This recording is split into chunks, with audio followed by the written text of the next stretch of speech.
The night I realized I had lost control of my money, I was sitting alone at the kitchen table. The house was quiet, too quiet. Everyone else was asleep.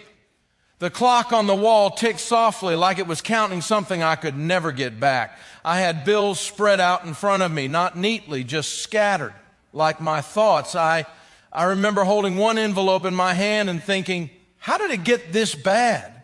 I wasn't poor. I wasn't careless. I worked hard my whole life. But somehow, without noticing, money had slowly taken control of me. Not loudly, not all at once. It happened quietly, month by month, decision by decision. That night I didn't cry, I didn't panic. I just felt tired.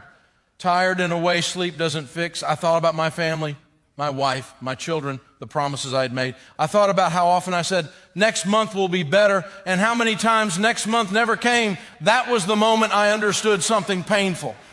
I wasn't just losing money, I was losing peace. I was losing trust. I was losing myself. And in that silence, I whispered words I had never said before. I need to take my money back. I didn't grow up talking about money. In my home, money was private. Bills were paid quietly. Worries were hidden behind smiles. My parents believed talking about money caused stress, so we avoided it. I learned early that if you worked hard, everything would work out. No one taught me how to plan. No one taught me how to say no. No one taught me how to wait. When I got my first job, I felt proud. That first paycheck felt like freedom. I promised myself I would give my family a better life. And I did in many ways. We had a home. We had food on the table. We had birthdays and holidays and laughter. But beneath all of that, money slowly became a quiet pressure. I used credit when things felt tight, just a little at first. A repair here, a gift there, an emergency I didn't plan for. I told myself it was normal. Everyone does this, I thought. Years passed. My income went up, but so did my spending. Every raise felt like permission to live bigger. I didn't notice the trap forming because the bills were paid. Barely, but paid. And as long as nothing broke, everything seemed fine. At least from the outside, my wife trusted me with the money. She never questioned much. She believed I had things under control. That trust was heavy. At dinner, we talked about school and work and plans, never about numbers. Sometimes she would say softly, "Do you think we're okay?" And I would smile and say, "Yes, we're fine." I wasn't lying on purpose. I just didn't want to look at the truth. Because looking meant admitting fear. Our children grew. Needs grew. Expenses grew. College, cars, life. I said yes more than I should have. I didn't want to disappoint anyone. I thought being a good provider meant never saying no, but saying yes came with a cost I kept pushing into the future. By the time 2026 arrived, something inside me felt different. The world felt more expensive. Everything required more effort. I felt older, not in my body, in my spirit. Every bill felt heavier than the last. I noticed small things, how quiet I became, how often I avoided opening mail, how I stayed up late staring at my phone, hoping tomorrow would fix itself. One night, my wife sat beside me. She didn't accuse, she didn't raise her voice.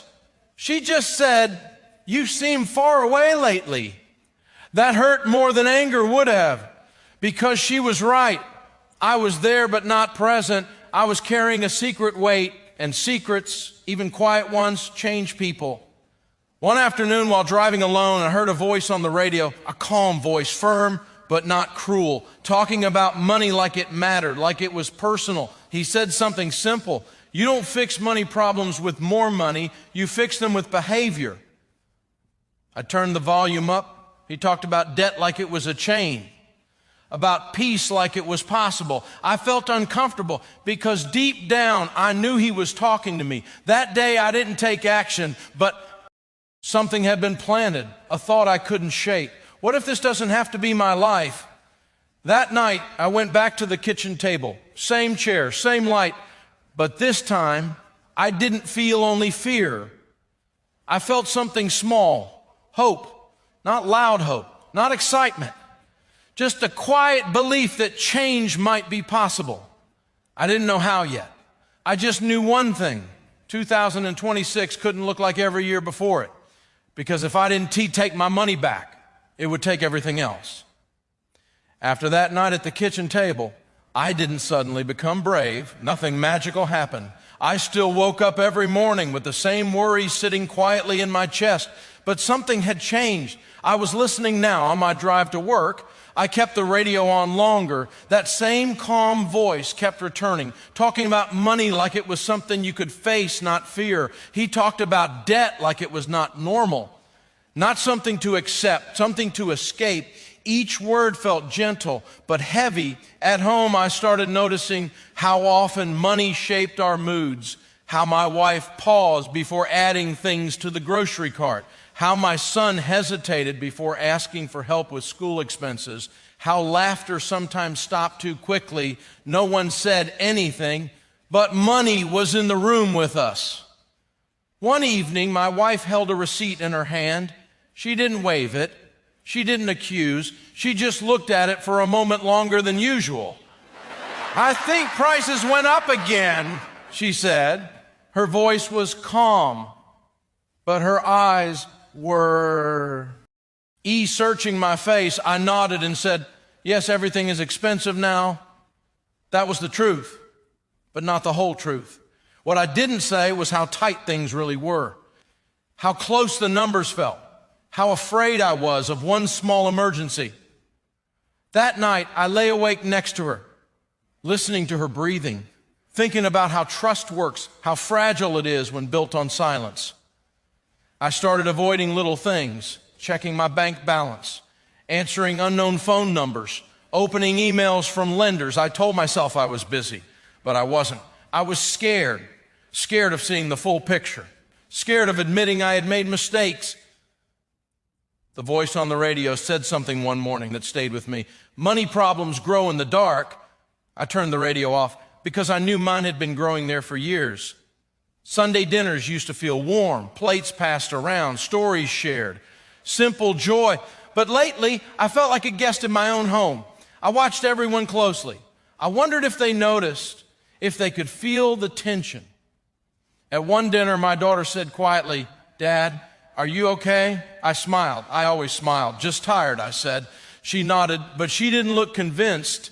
That hurt because children know more than we think.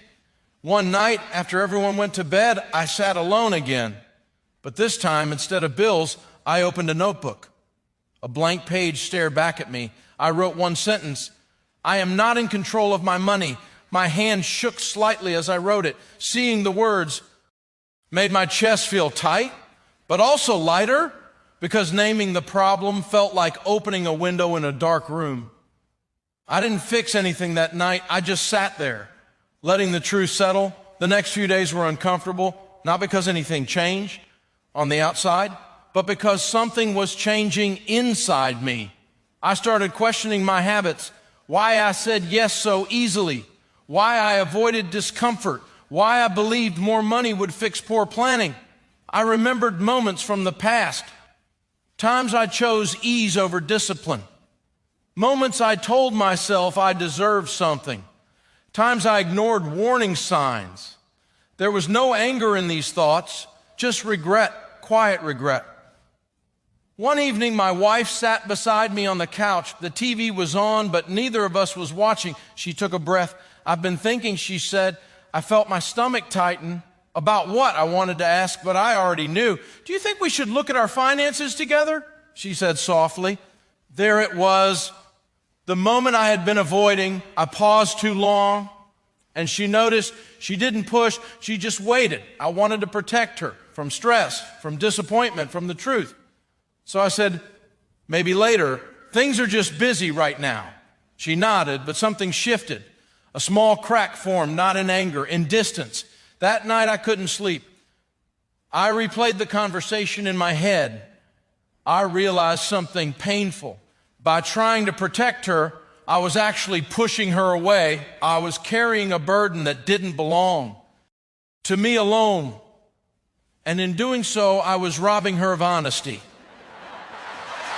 The radio voice said something the next morning. Peace comes from clarity, not avoidance. I pulled over and sat in my car for a moment, just breathing. Later that week, I did something small, something that scared me. I gathered all the bills, every one of them. I didn't organize them perfectly. I didn't solve anything. I just put them in one place, on the table, in the light. My heart was beating fast, but I stayed. I looked. I added numbers. I didn't like what I saw, but I didn't run. That felt like progress. As I looked at the numbers, I thought about my role, not just as a provider, but as a leader. Leadership isn't about having all the answers. It's about facing the truth, even when it's uncomfortable. Especially then, I realized something else. I had been teaching my children lessons without words, lessons about avoidance, lessons about fear, lessons about silence. That realization hurt more than the debt itself. I didn't announce anything. I didn't make promises, but inside me, a decision was forming. Slowly, like the sun rising, I would stop hiding. I would stop pretending. I would learn, even if it meant admitting I was wrong, even if it meant starting small. That night, I sat beside my wife again. This time, when the TV faded into silence, I spoke. I think we should talk about our money, I said quietly. She looked at me, really looked. And for the first time in a long while, she nodded without fear. Okay, she said, just one word. But it felt like the beginning of something new. I didn't know then how hard the road ahead would be, or how emotional, or how humbling. I only knew this. The silence was breaking. And once it breaks, nothing stays the same. We sat at the kitchen table again, same place. Different feeling. This time, the papers were between us, not hidden, not scattered. I took a slow breath. I need to tell you the truth, I said. My voice didn't shake, but my hands did. I told her everything, the credit cards, the balances, the fear I carried alone. I didn't blame anyone, not the economy, not life, just myself. She didn't interrupt. She didn't cry right away. She listened. When I finished, there was a long silence. Then she reached for my hand. Thank you for telling me. She said, that was it. No anger, no shouting, just relief. For the first time in years, the truth was in the room with us. The next weeks were hard, not emotionally loud, emotionally heavy. We wrote everything down, every debt, every payment. Seeing it all at once felt overwhelming. But something surprising happened. The fear started to shrink because fear grows when you don't look at it. We made simple choices. No new debt, cutting small comforts, saying no more often, not as punishment, but as a promise to our future. I kept listening on the radio. The message stayed the same. Live on purpose, spend with intention, build peace, not pressure. We stopped pretending money was just numbers. We treated it like a tool. Some days felt hopeful. Some days felt discouraging. But we stayed calm. Progress was slow, but it was real. One evening, my son asked for help with something small. I didn't feel panic. I didn't feel guilt. I felt present. That's when I noticed it. Money no longer controlled the room. It still mattered, but it didn't own us. My wife smiled more easily. I slept better, not because everything was fixed, but because we were finally aligned. By the end of the year, our numbers weren't perfect, but our hearts were lighter. I realized something important. Taking back my money wasn't really about money. It was about honesty, about responsibility, about courage. I stopped avoiding discomfort, and in doing so, I found peace. Looking back, I wish I had started sooner. But regret doesn't move you forward. Action does. If you're listening to this and feeling that quiet fear, I want you to know something. You're not weak. You're not broken. You're just human. And it's never too late to choose differently. 2026 didn't make me rich. It made me free. Free to breathe, free to talk, free to lead my family with honesty. That's what taking back your money really means. Not control, peace.